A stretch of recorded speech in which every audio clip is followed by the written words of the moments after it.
Welcome to the Rise to Thrive podcast with your hosts, Linda Tate and Amelia Travis, your life resource for manifestation, wellness, and abundance. Tune in weekly to thrive daily. This week's episode coming at you. All right, this is Rise to Thrive podcast, episode 3. What's up, Thrivers, and welcome to Rise to Thrive with your hosts, Amelia Travis and Linda Tate.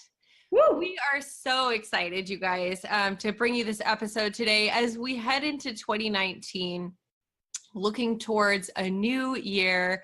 We're asking ourselves, new year, new you? New year, new me? Or new year, same us, and trying to figure out new ways of being that are aligned with our highest success. So Linda, welcome to today's episode, my dear friend. I'd love to hear, what do you think about the whole concept of new year, new you? Every time I hear new year, new you, I giggle. Because I think, what's really going to happen? We're coming up to the new year, all of a sudden, the clock ticks midnight, and then it's a new me, or is it the same me and it's just 1 minute later? And I get really excited for midnight on New Year's, and every time I'm reminded, wouldn't it be so exciting if every midnight we were like, Happy New Day? I remember you telling me that a couple of years back, and I was like, that should be a thing. We should start that. I'm going to recommit to that. Only I don't want to stay up until midnight. So that's the issue. You set a special alarm and then kick it off. Yeah. Or it could be like a 9 p.m. thing, but like you're celebrating in advance. New day. I love that. Happy New Day. So it's really more about this agreement really with yourself and this energy of deciding this is a clean slate. This is a new opportunity for me to have a great day, week, month, year. Right? Yeah. So I love that, because one of the things that I was thinking as I was considering this idea of new year, new you, and that we are an entirely new person. And I get this vision of like, do you remember in Cinderella when the fairy godmother transformed her into the ball gown and she like turned into all sparkles and her whole body was just like, and then she was like a new her. Yeah. So I feel like that's kind of like what the new year, new you is like, makes us think is happening. That visual immediately, like that reminds me of what can feel like the pressure of the new year in a way of like getting it perfect, like the new year. Yeah, exactly. But I think what actually is really true and kind of cool to notice is that, you know, when you're one person by yourself and you're setting that intention of Happy New Day, right? Like setting your alarm at midnight, that's really powerful. But what's even more powerful is when every single person is in agreement that this is a new beginning and we are starting over here and now. And so I do think there is some collective energy that can be harnessed with the January 1st. You know, obviously there are different cultural New Years, and like there's a Chinese New Year, and I'm sure that there have been many different days and times within a year that are considered the new year throughout time. A birthday. Right. Birthday is another one that we kind of get that energy of like it restarting. But I think it's cool that we have New Year's Day, and at least within American culture, you know, we'll just look at that, or Western culture, we're all agreeing that on this day, we're going to start fresh. But I wonder, like, wouldn't it, like, it's not like you go out and everybody's like all of a sudden super nice to each other and like being, it's like everybody's like, you know, gonna go to the gym on like January. Nobody's gonna go on January 1st because they're hungover, but they're gonna go on January 2nd, or that's what they tell themselves. Well, but probably it's like not the 2nd. That's a Wednesday. Then wait till the next Monday. So anyway, it's this question of like, okay, we're harnessing this collective energy and all agreeing that it's a clean slate, but yeah, that's a lot of pressure to put on yourself and on other people to expect that all of a sudden overnight we're going to eat healthier, pay off all of our debt, start traveling more, get to the gym, go to yoga, practice meditation, drink lemon water every morning. Clean the whole house, get rid of everything. Yeah. So I wonder, like, what what does work? If that doesn't work, if it doesn't work to decide all of a sudden tomorrow I'm going to be an entirely new person, and then you fail, we all fail. Like, it's like, I don't even think I make it through, like, I might make it through a couple days, but I'm the worst at like resolutions, because I am that big optimist. Like when I was 7, for my birthday, I lied to all my friends at school and told them that my parents were taking us to Disneyland in a hot air balloon. And I kept up that lie for like a month, and I brainwashed myself. I really believed that that was going to happen. And then when we didn't go to Disneyland in a hot air balloon, I was really disappointed. So my point that I'm making is I'm a grandiose thinker. I believe that big things can happen, which is really cool. But I am that girl who would be like, for New Year's, I am going to lose 15 pounds, lift weights 4 times a week, be gluten-free, completely gluten-free vegan, drink lemon water, celery juice, green juice before coffee every day, only have 1 coffee. Like, it'll just be like this litany of like you picture, like, you know, Santa's list unrolling, and it drops all the way to the floor and rolls down to the end of the street. Like, that's me with New Year's resolutions. And so about 4 or 5 years ago, I just gave up on them entirely. I was like, I'm not doing that anymore. Like, it was just became like zero resolution. And I think now I'm kind of like warming back up to the idea of allowing this collective energy and this, you know, midwinter, you know, time to be a springboard for the new growth and new life of spring. But so where are you with that? Like, now, are you a resolver? Do you make resolutions? I will not make a resolution. A few years ago, I started, and we talked about this a little bit, doing like the word of the year. And that word for me is like setting the intention for the year. And it really organically bubbles up. And I notice anytime like resolution, like thinking comes up, that I start thinking about, wait, what's my word? Can I connect back to my word? What actions are aligned with my word? So there could be some resolution in that, but more than anything, it really is coming back to the intention of the year. Yeah, because I'm super curious, like, even the word resolution, doesn't that feel like kind of like a harsh word? I don't like it. I'm looking up the definition. So the dictionary definition for resolution is a firm decision to do or not to do something. That's one definition. The other is the action of solving a problem, dispute, or contentious matter. Okay, so we got 2 different, you know, definitions here of resolution. One, a firm decision to do or not to do something. To me, that's very black and white and not very like beneficial or helpful for, first of all, a year is a long time. Like, right. You decide to do something or not do something, and then you're expecting yourself, your circumstances, your feelings, your emotions, and your mind to not waver on that for the next 365 days. It seems a bit like tyrannical and totalitarian to be like, this is it. I'm committed to that for the whole year. It's like the latest study. You're like, I'm giving up coffee for the whole year. And then there's like huge health benefits. You're like, well, I'll get on that next year. I already gave up coffee. Yeah. So I feel like rather than, resolution, I like resolution in terms of the action of solving a problem, dispute, or contentious matter. Like, that's great. It's great to find a resolution to a conflict. It's great to, you know, find a resolution to a problem.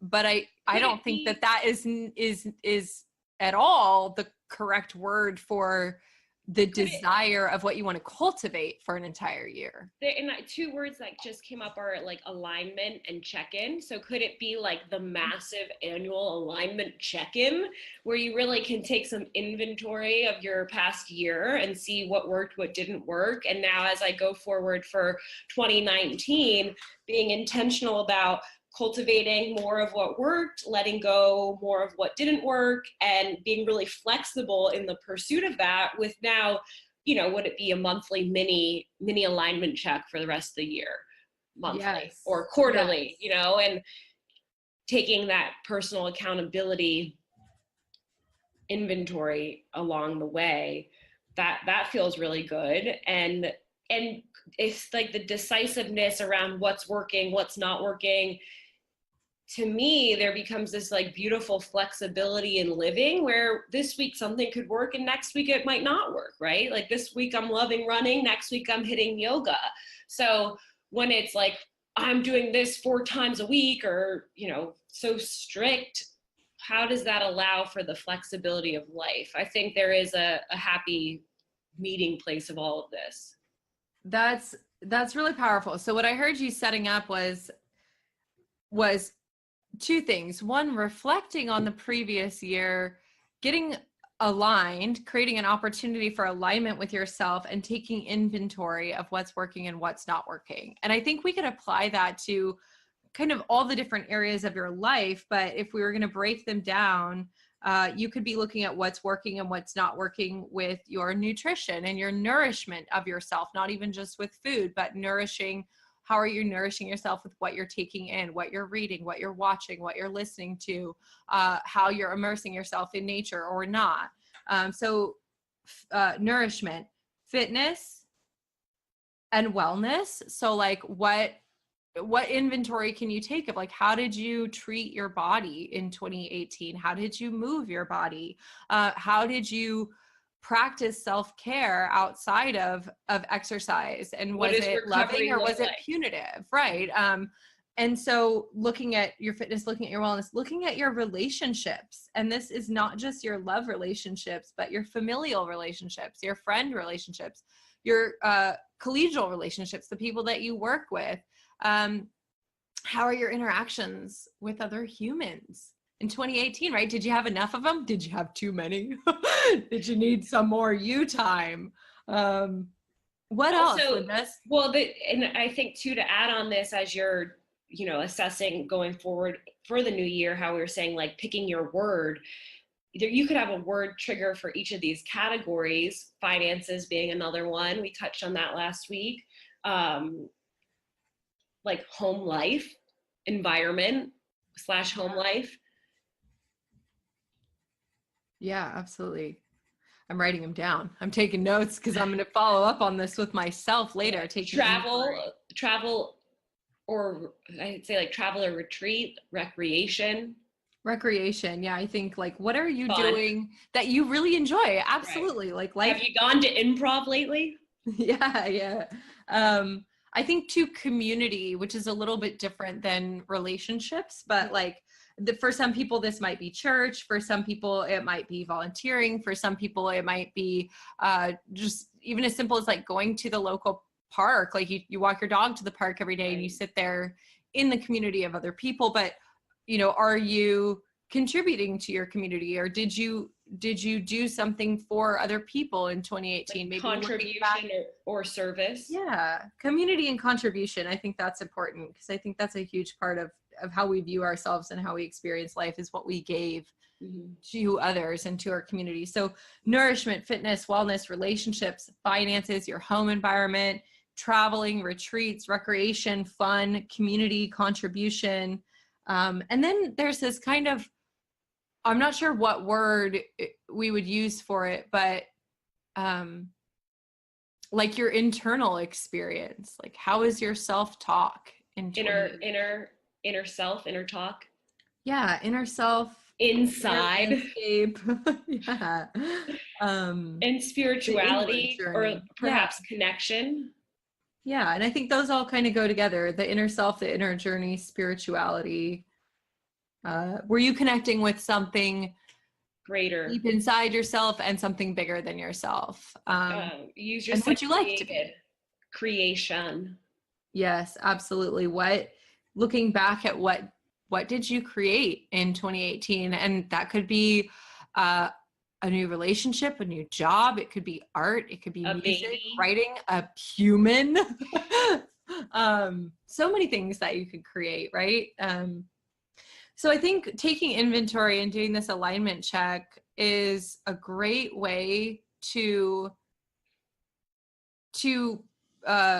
dive into what you want to cultivate and what you want to experience in the year going forward. I think it's really easy for us to have these kind of arbitrary resolutions that are sold to us, like they're fed to us, especially diet culture. Like, holy hell, you guys, new year, new you, and that better new you better be 20 pounds lighter than the old you. I feel like I used to have like the cleanse on the, you know, in the delivery in the mail before it was even the holidays over, ready to start new year, new you, 20-day cleanse, whatever day cleanse. Or dry January. Like, yes, that's awesome. Cool. You know, choosing to not consume alcohol for 30 days is extremely beneficial for your health and for your mental clarity and for so many things. But if you're binge drinking the other 11 months out of the year, your liver isn't going to be like happy about it. Doesn't fucking matter. Excuse my language. You give it 1 month off. Like you give it 11 months of 2 bottles of wine a night and whiskey on the weekends. Like, and if it's sort of like the why, like, is the why for redemption? Like, is the why because you needed to like allow yourself permission for the other 11 months, or is it really to like make sure that you can stop drinking? But to perhaps like ground and center, cultivate healthy habits. Like it to me can be such like the pendulum swinging versus creating a sustainable culture and lifestyle for yourself to thrive. Yeah. Well, and I think that's a good segue. So we talked about taking inventory, this alignment check, and looking back on what worked and what didn't work. And then in terms of going forward, we were discussing like, okay, instead of resolution, what if we looked at being intentional and cultivating the goodness and cultivating what we want to experience, and then having flexibility and just a willingness to be in a state of flow, allowing the goodness that we're cultivating to come to us, and also allowing things to be as they are when we're maybe not in the result that we want. So that's a lot of words to say. Intention. What if we had intentions for the year instead of resolutions? And then within those intentions, we can form healthy goals that are in alignment that we can work towards, because goals are a great thing. This is not to say to villainize goals or to be like, oh, you should never set goals. Goals are awesome. Goals to me are like, are intelligent desires that are made attainable through specificity, right? You set a goal and then you choose small actions that will help you build the habit towards the result that you want, right? So Linda, what is, like, when you think about intention versus resolution and this idea of, you know, cultivating what you want for the next year and how that relates to goal setting, what does that look like for you? If we looked at taking inventory and what was that all about, then what does it look like to set intention? Yeah, so what it looks like is if I'm zooming out in each of these life areas and reviewing, then I'm saying, in each area, how do I want to feel? What does this area of my life, what's the pivot point? What do I want to have happen or step into for 2019? And then creating that really like roadmap of success. If that's going to start with 2 or 3 goals for each area, it would start really with the feeling of that area and then breaking that down into a goal or multiple goals, and then creating the action around that. And from that, really stepping into what each day looks like, what each week looks like. But it's really from the clarity and the gap of 2018 into 19, what I want to see change, what feelings I want to cultivate, creating goals around it, and then taking the action. And I'm so glad that we have a few more days till New Year, because it sounds like I got some work for myself. And can I get a witness? I do this and have done this, and I will have, aside from this podcast, remembered to get this process going. I think the way the holidays fall this week are a little funny, but there's so much power in the solitude through this activity. So really like the grounding, clearing the space, clearing the energy around yourself, and connecting to each of these life areas, and even having some fun, like getting into like the daydreaming and like, you know, it's December 31st, 2019. Like, what's happened this year? Like, tell the story, paint the picture. And what I love is through this activity, different words will come up that can be the anchors. So when you don't want to go for the workout, or you don't want to do your budgeting, or you don't want to have creative time, through this process, you could give yourself anchor words to connect with as your inspiration. And there could be the macro word for the whole year, and then one for each of these little segments of your life to keep the momentum moving. I love that. Action. There's so much to unpack in there, but I want to reemphasize, because I think that at the end of the day, the reason that we struggle with resolutions is because we don't actually understand how to create change in our lives, right? Like, man, if you can really help people change their lives, like you can make all the money in the world, you know what I mean? And you can change all the lives in the world, which is even better. Okay, so you touched on a few key things here. So how do we do this? How do we be intentional? You figure out first what you want to change, right? And we did that through taking inventory. If you don't look at what you don't like or what's not working, then you can't fix it. And what's working, to repeat. And what's working, of course, yeah. So what you want to change. And then I would say the other side of that, like, yeah, what you want to expand, what you want to continue, how you want to feel. And really knowing that how you want to feel, we talk about this a lot with manifestation, but we are powerful creators. Our thoughts literally shape our reality. They are creating our experience. They're the driving force behind everything. So when you can get really clear on how you want to feel, you can actually feel that now. That's what's so cool about feelings. It's their choice. You can tap into it and just feel the feeling, or what you imagine it would feel like. And that draws that to you. So what I want to change or continue, how I want to feel, what's the pivot? I love that you said that. And I think maybe, could you explain to people what you mean by what's the pivot? So when I say pivot, what I mean is, if you see what didn't work, you need to make the change. That would be a pivot point. And pivot for me feels flexible, and it feels like it could happen in an instant. So when we're talking about, oh, the new year, the changes, no, like today, you could make a pivot today. And from that sort of analysis or review inventory, you can see where your pivot points are. So, So I would say a pivot point is also like a personal PowerPoint. Yes. Not PowerPoint like on the computer, but your point of power, where you can realize in any single moment that you have the sovereignty and the authority and the ability to create whatever experience you want to have in that moment. So you can, in an instant. You can change, right now. Right now you can change your mind, change your thoughts, change your entire way of being.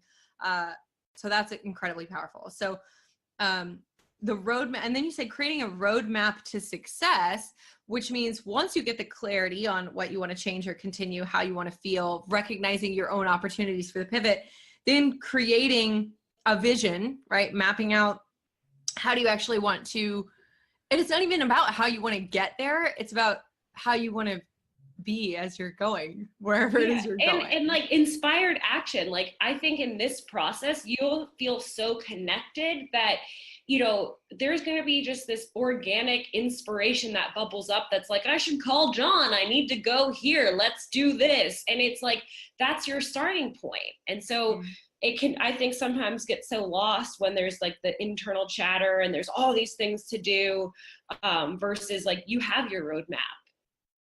Yeah. So, and then you talked about, focusing on and starting with that feeling, allowing that to be the inspiration for this intuitive, inspired action. We're still going to, in that space, break down some goals, because we love us some goals. So when we talk about goal setting, you touched on this, but I think it's so important. And I want to reiterate, goal setting is about building new habits. It's about, building the new ways of being. And that starts not with big things, but with little things, recognizing that everything's in your power. I find that building new habits is most effective when I make a strong commitment. I've heard, it takes 21 days to make a habit. That may be true. I say 30 is even better. And I personally love the number 40 because I feel like 40 just has a really high spiritual significance. So for me, when I'm really going to commit to something, it's kind of like my own personal Lent, right? I'm going to take 40 days. Jesus took 40 days in the desert for I don't know why, but 40 days is a great number. So for me, I like to set, I'm going to set a 40-day window for a goal. I have to say this right now, because one of the most important things about goals is also the decision. And it's like, you don't need to ever underestimate the power of your decisions. And in that goal setting, if you truly decide that you're going to work towards that goal and achieve it, you've decided. Like, it literally is done. Right. And so then, like, the action's happening every day. It's not this like, should I, shouldn't I, should I, shouldn't I? You've decided, you've committed to yourself to do that. Right. Yeah. And so it's interesting. Last year for Lent, I gave up alcohol and weed, which, like, you know, blowing my cover right now. Your girl has and maybe always will be a little bit of a stoner. This is the truth. I grew up in California. It's legal here. Thank you very much. But I decided that that was my commitment last year. I really wanted to just be sure that there was nothing in between me and my clear channel to divinity. Like, I wanted to have a devotional offering to get more connected with God than I'd ever been. And for me, that meant sobriety, because it felt like those were two things that were kind of, for me, maybe muddying the waters a little bit. And so I committed to this 40 days, and, you know, it's like, it's Lent. So it had a little bit of that collective energy of, hey, other people are doing it, I can do it too. Right. But the cool thing was, by day 40, there was zero desire to drink, zero desire to smoke weed, or eat gummies or whatever. And it continued for 95 days. It just organically continued until there was, and it wasn't out of like addictive behavior or whatever that I decided to break it. When I did, it was like a conscious, I think I was at a teacher training and I was like, I'm going to have some wine with my students, you know, and it was like, it was nice. But the cool thing is, like, you know, you said it's about the decision, and it's about the decision just to not break the promise to yourself. Or maybe it's to God.Maybe you love the word God, so that works for you. For me, it was just, I'm just going to honor this promise to myself and to exploring like what's possible if I just don't break the promise. Just today, you know, or just this hour. Like, and maybe if it's something like exercise that is your goal, or, you know, something you want to cultivate more of is fitness and well-being, then what if it was just like, you're going to walk a half a mile every day, like, and you just don't break that promise to yourself. Like, at the X time every day, I'm going to go walk half a mile. Like, honestly, I mean, okay, maybe you're laid out with the flu and you're like literally dying. Maybe that day you don't have to walk about half a mile, and that's where the flexibility comes in.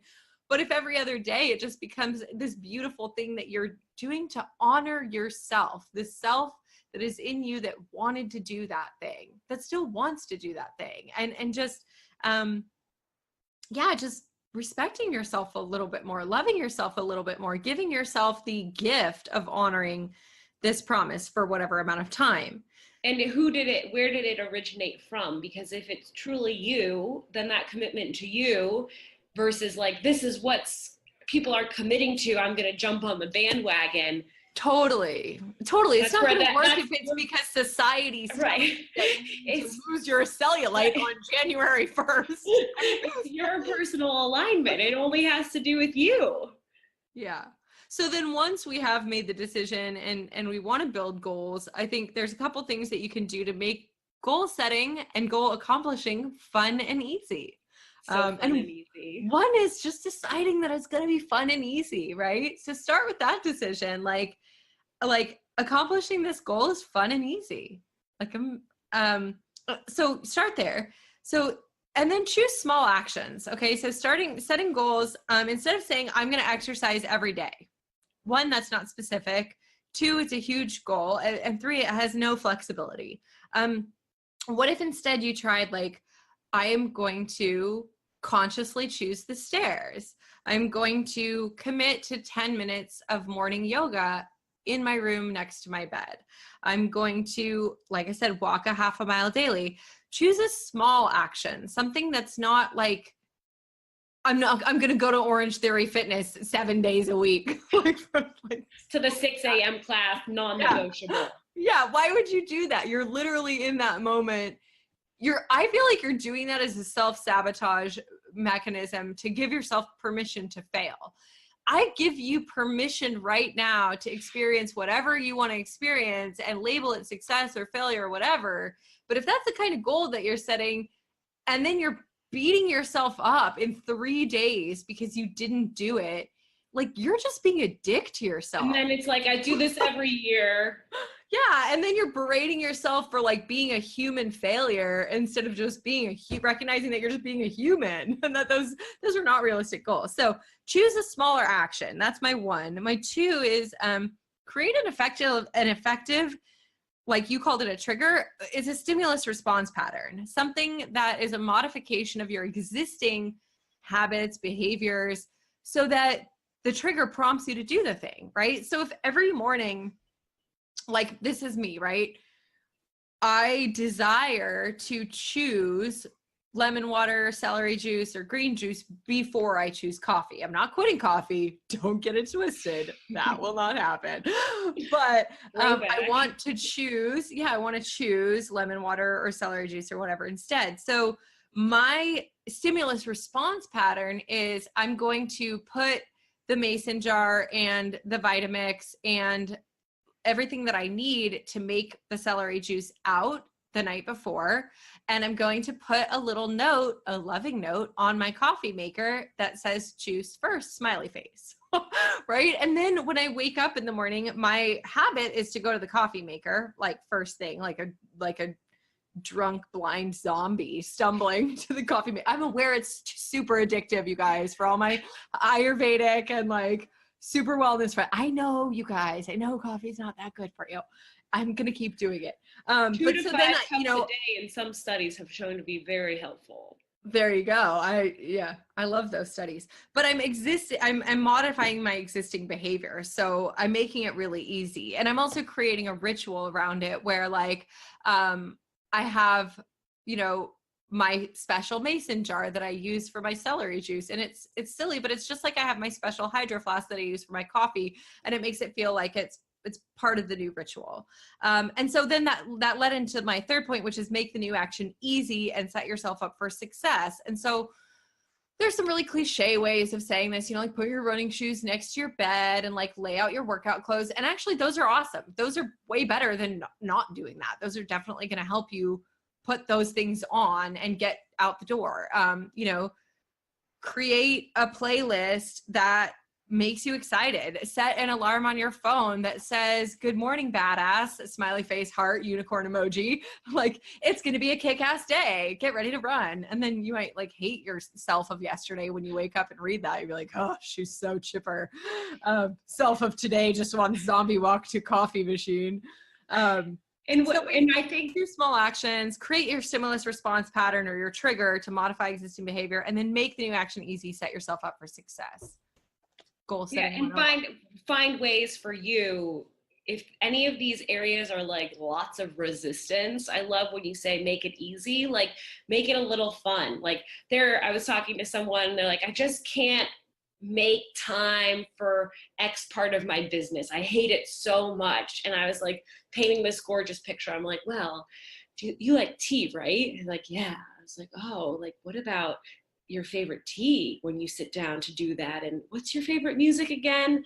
If you got that music, I mean, by the end, we painted this whole picture of like the exact music, the exact tea, the exact snack. And they were so excited to doing that action that they were committed to doing that. But can you make the environment more pleasurable? Can you make that action a little bit more fun so that when all the other resistant points come up, and this is really where I think the inventory of last year is so important, because whatever didn't work, if all of a sudden you're like, but it's January 1, I mean, the whole point of this podcast today, you are the same you. Yeah, absolutely. Remember, like what's not going to work is still not going to work on January 1st, and do some brainstorming about how it will work. Absolutely. And just remember, this is fun and easy. This is fun and easy. What I'm experiencing and creating is fun and easy. And I think, that is like, I felt like I just had an aha enlightenment moment as you were saying that, because I'm thinking about my office that I'm sitting in right now as we record this podcast. Is in my house. I used to have an office outside of my house. It was about a mile away, and it was a beautiful office. It had like, it was a great building and a great location, and you could walk to go surf and all of this stuff, but I never made it mine. I never really put my art up. I never I always wanted to make like a cozy little nook with like a couch and some, my salt lamp and like a place where I could record videos for people, but also just like sit back and have that cup of tea. But I never did that. And my office remained this sterile space where I went to work. And one interesting thing that happened is I was super resistant to having a home office because I have a 2-year-old, and I was like, that shit is not going to work. That little kid's going to be banging at the door. Like, my family's going to need me. Like, I won't be able to actually focus. My husband was like, just give it a shot. And he did the paint the picture thing. He's like, we could get like a nice little like couch and a bunch of plants, and, you can hang all your art, and we could have like the flameless candles, because you can't have ones with flames because you tend to light things on fire, and I'm like, he's painting this picture, and I'm like, that sounds amazing. And I just want to say, like, right now I'm sitting in the office of the picture that he painted. I have my altar, I have all my crystals, I have my, my little inspirational cards, my oracle cards, my essential oils, and all my plants. And it's this sanctuary that I've created for myself. And I have made more money and had more fun and achieved more of my dreams in the last 6 months in this office than I did in the previous 2 years in the other space.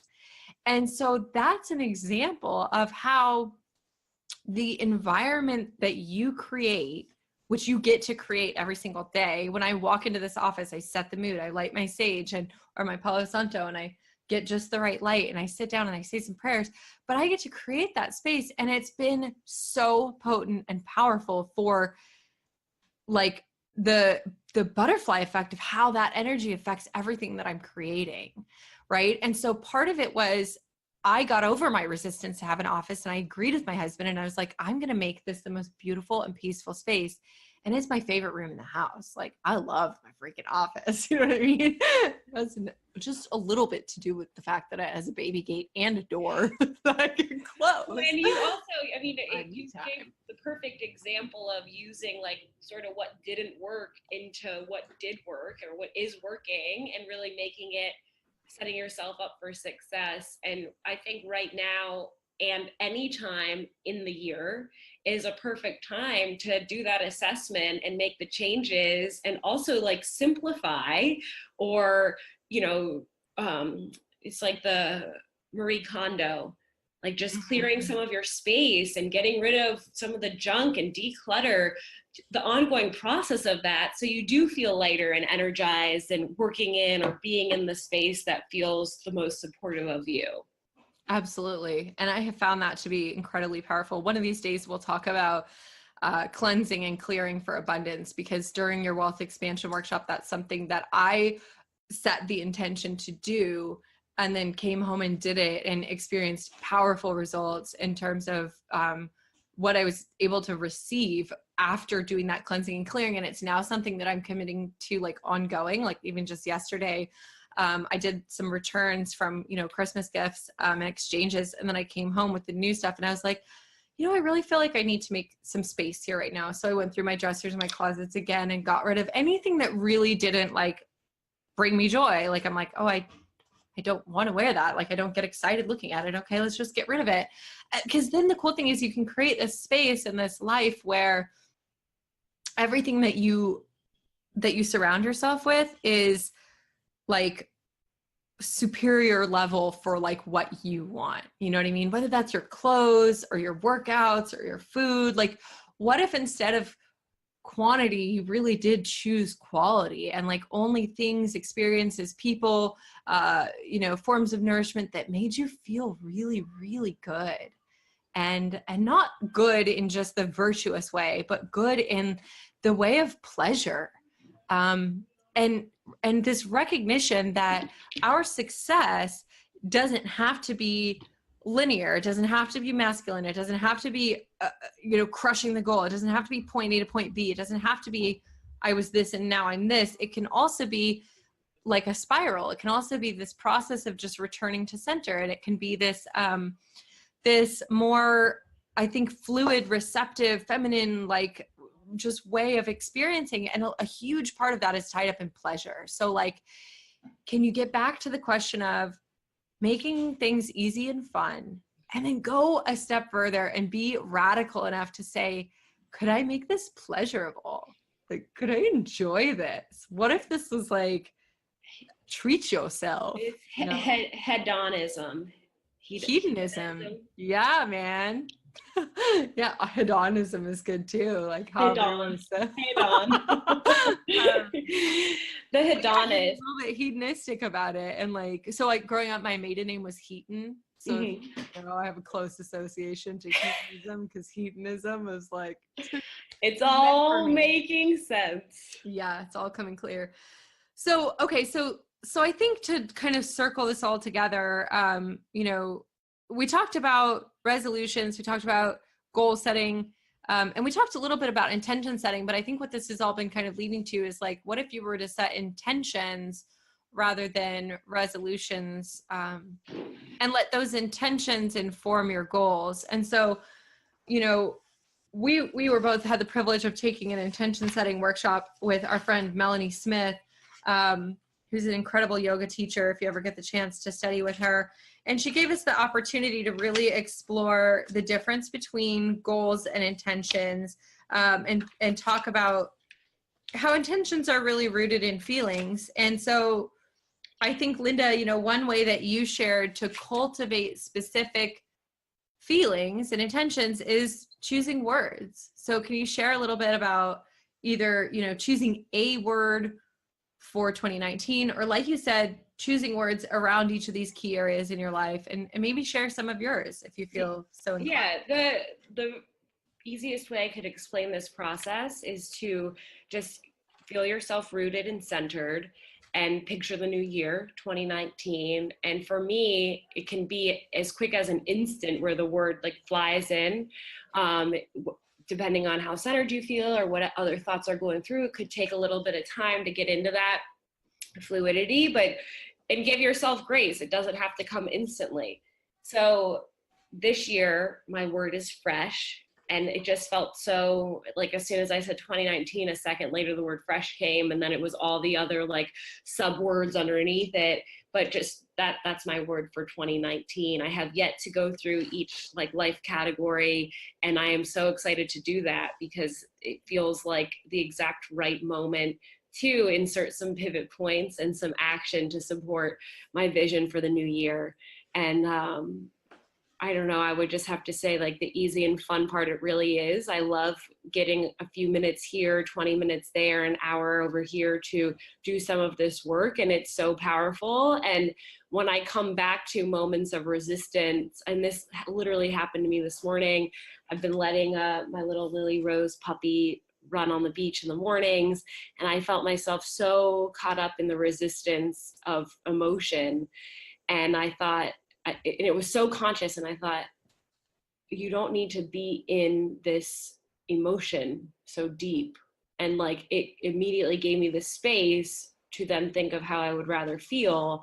And that's where having like the word or the intention of the year, right, I would be inserting fresh and connect back to that. And a funny confession, yesterday. I love confessions. Waiting with bated breath. Tell me more. Yesterday I looked at, and this in some ways is so like playing into the new year, new you. And I tell you this story as almost funny, but I was just got rid of my 2018 calendar. I love it. And I said, I'm January 1 minus 6 or however many days it is. And in some ways felt though so clearing of the energy and allowing the space for that introspection and the inventory of all of 2018. I was like, I think we got enough material to work off of. Well, yeah. Week.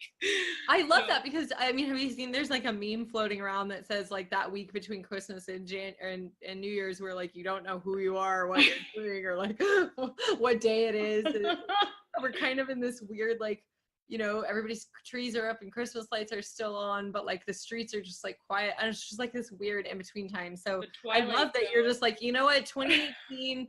Got enough out of you. I'm done. Jan 1 -6. Yeah. So as you guys are listening to this on, December 28th is our release date for this episode. You still got 3 days. I can do math, you guys. Well, whatever, 3 or 4. 2 to 4 days. So you could just like literally take a gap year in those 3 days and just give yourself permission to be in the in-between. And so, side note, if you listen to it on, say, February 15th, you can also do that today. You can do all this shit right now. It's all good. Right now. So basically what I heard you saying is intention is how you want to be, how you want to live, how you want to show up in the world.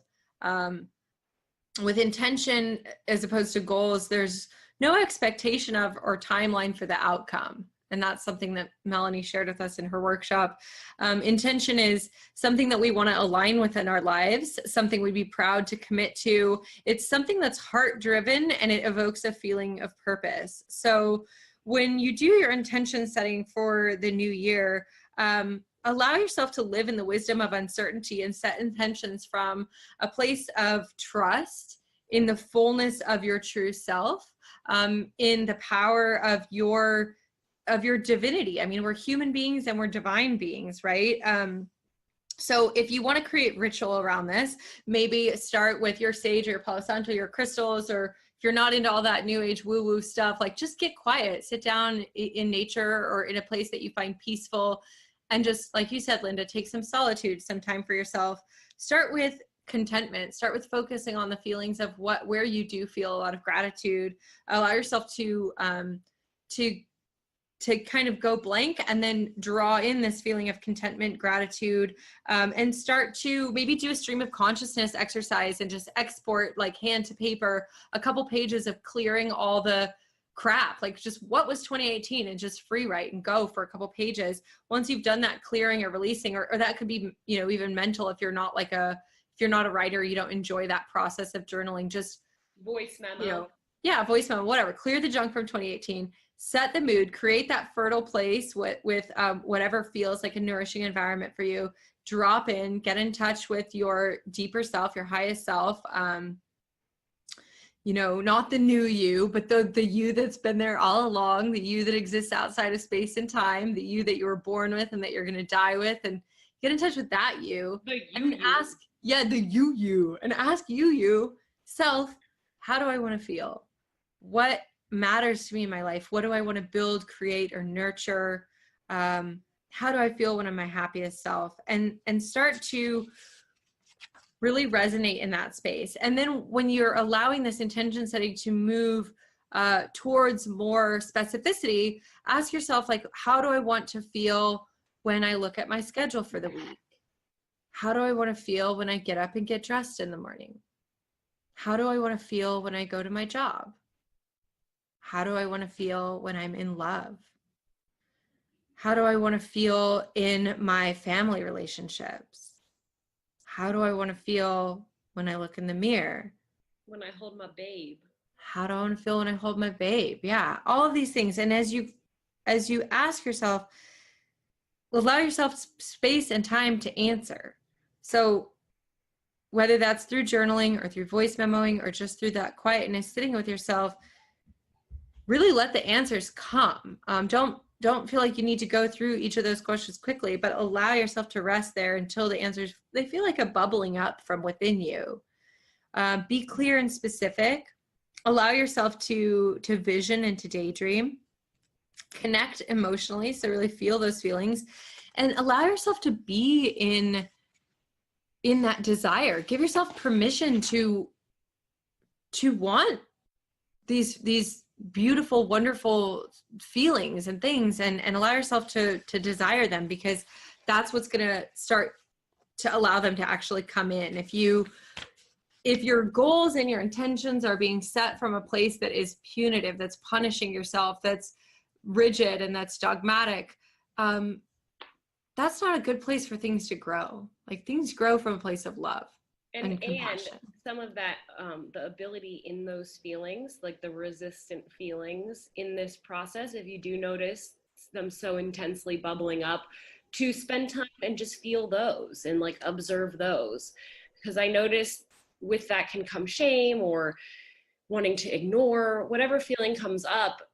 And if we just brush that or suppress that, it's like going back down deeper versus allowing it to flow through. And this can be some great breeding ground to do some of that work too.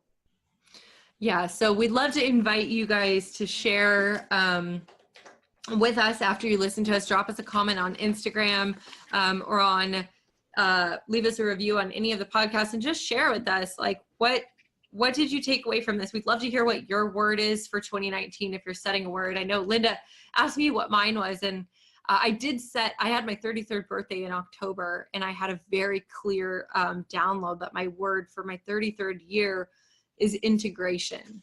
And that specifically I would be integrating, the masculine and feminine energy within myself, really coming into my power as a divine feminine being, and being okay with, not just being okay with, but celebrating the shadow self, celebrating this spiral logic, celebrating intuitive intelligence, and all of these aspects of being, genius in the feminine way.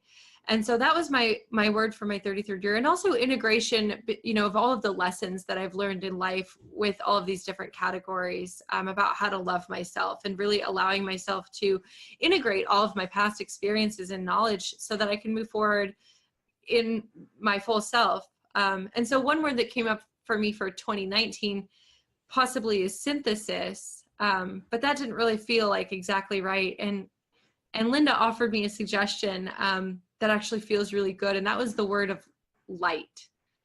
And not light in the kind of fluffy new age woo-woo way of like, oh, all love and light, because I totally believe in the power of darkness. Most of the good in my life has come from the dark. But lightness, both in brilliance, in the sense of illumination, and light, being this revelatory power that reveals to me what is true, and also light in the sense of not heavy. What if 2019 could feel like a feather, but in the most beautiful way, in the most freeing way? What if it felt like it wasn't heavy, and it was light and brilliant and fun and easy, and that success in my business is light and free, and that the joy in my family is light, and that any yoke that I would carry and burden that I would have, that it would be easy and light. And so that feels really good. So I think I'm going to take that, Linda, and 2019 is going to be the year of light, shining mind, focusing on seeing others, and just allowing life to be light. So thanks for that. So we invite you guys to choose a word. Share your word. I paint my word, which is a fun practice. If you want to get creative, paint your word, draw your word. Or create an affirmation around it, and maybe do, some sort of ceremony for you, like writing it 108 times in your journal, or going out to a public space and yelling it at the top of your lungs.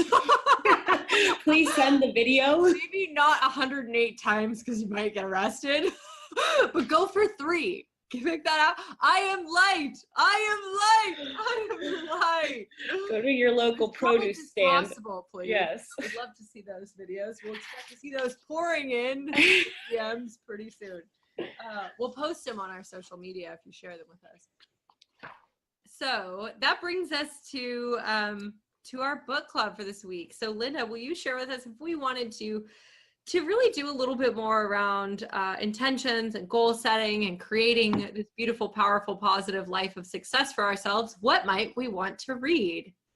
One of my latest great reads is called Quantum Success by Christy Whitman, 7 Essential Laws for a Thriving, Joyful, and Prosperous Relationship with Work and Money, although her concepts apply to any area in your life.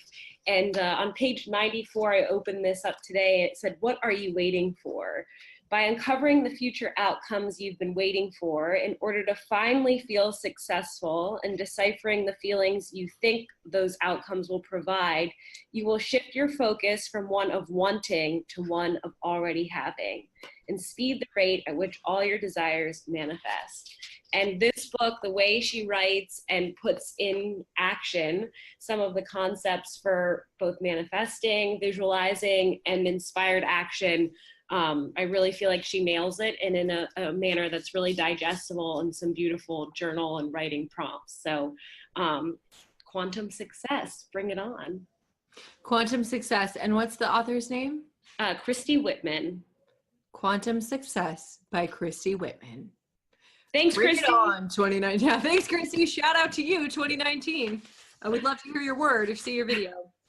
All right, guys. So we love you so much. Thank you so much for listening and for doing this soul work with us. We're just so glad that you're here and that you're committed to rising to your highest self so you can thrive. Join us weekly to thrive daily. We love you guys, and we're sending you the biggest wishes for a happy, happy new year and an even happier you. Not Happy new New Day. you. Happy New Day, friends. And we'll see you next week when we'll be talking about something else in the new year. Love you guys. Mwah. Bye.